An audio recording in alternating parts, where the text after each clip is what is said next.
Un jour, mon père m'avait dit que les seuls idiots qui voguaient dans les goulets étaient les morts et les mourants. Parfois, je pensais être les deux. Les mains sur le bastingage du fendu, je contemplais les lanternes du port qui, au loin, s'allumaient une à une. L'eau goûtait des voiles au-dessus de moi. 1 heure à peine avant d'apercevoir la terre, nous fendions les flots tumultueux. Les membres de notre modeste équipage, sur le pont, affichaient encore un visage blême. Clove se tenait à la barre derrière eux. Les manches de sa chemise tachée relevées sur ses coudes, il laissait tourner les manetons entre ses doigts. Ses cheveux blonds, presque tous échappés de son catogan, lui battaient le visage tandis que nous virions dans le vent. Nous avions choisi Dearne pour 2 raisons. D'une part, ce village n'était fréquenté que par les marchands de la mer sans nom, qui achetaient leurs céréales aux producteurs locaux pour un prix inférieur à celui de leur culture. D'autre part, Rosamund était la seule charpentière de marine prête à prendre le risque d'accepter l'argent de 2 fils de pêcheurs originaires de Cragsmouth, qui ne pouvaient pas justifier sa provenance. Il y avait une explication, bien sûr, que je ne souhaitais pas donner. Le soleil couchant peignait les voiles d'un ambre flamboyant, leur toile recousue d'une main experte, luisant de gouttes de pluie. Ces temps-ci, elles ressemblaient plutôt à un patchwork. Le maître voilier les avait réparées tant de fois qu'il ne voulait plus les reprendre.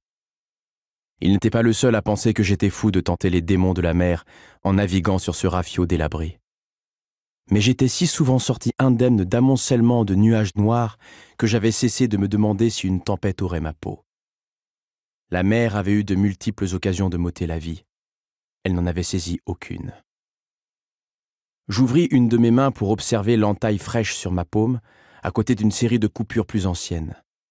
La plaie, encore rouge et à vif depuis notre départ en mer, me lançait, tiraillant ma peau. « Fais-nous entrer au port », dis-je à Clove, avant de baisser la tête pour pénétrer dans la coursive derrière lui. En rejoignant les minables quartiers du timonier, j'entendis mon navigateur aboyer des ordres à notre équipage tout aussi minable. La cabine exiguë sentait la moisissure et la fumée de molène qui avait imprégné le bois humide.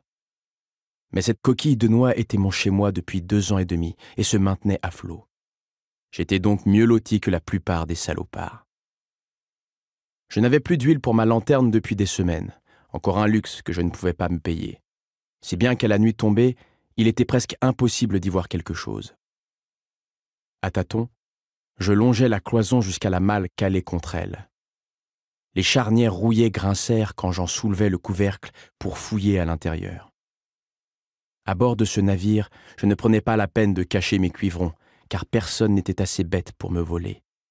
C'était précisément dans ce genre de situation que les histoires qu'on racontait sur moi avaient leur utilité. Lorsque je me relevais, mon reflet apparut dans le miroir rond et fêlé, accroché près de la fenêtre. Des yeux bleus me regardèrent sous d'épais sourcils noirs. Mon visage était plus anguleux que d'habitude, ma mâchoire assombrie par une barbe de plusieurs jours. Malheureusement, nos coffres étaient vides. Un ventre plein, un rasage et des lanternes qui éclairaient vraiment figuraient tout en bas de la liste de nos dépenses prioritaires, et je ne pourrais me les offrir que lorsque Rosamund aurait été payée. Je pris le long étui cylindrique fixé au mur dans lequel je rangeais ma carte et passai la bride par-dessus ma tête pour le laisser reposer contre mon dos. Puis je calai mes cheveux presque noirs derrière une oreille avant de relever le col de mon manteau. Les bourses que je fourrais dans ma poche pesaient un certain poids. Autour de moi, le navire grinça dangereusement en commençant à ralentir l'allure. Combien de traversées des goulets le fendu pourrait-il encore effectuer? Je l'ignorais, mais cela ne serait bientôt plus un problème. Après un dernier regard dans le miroir, j'époussetai mes épaules. Je ne ressemblais en rien à ces sangs salés qui, partis de la mer sans nom, voguaient sur leurs luxueux vaisseaux et arrachaient de nos mains miséreuses la maigre production des goulets. Toutefois, d'ici 1 mois, nous mettrions le fendu en gage afin que ceux qui le souhaitent puissent en récupérer le bois et la ferraille. Ensuite, nous quitterions le port de Dearne sous un authentique emblème de marchand.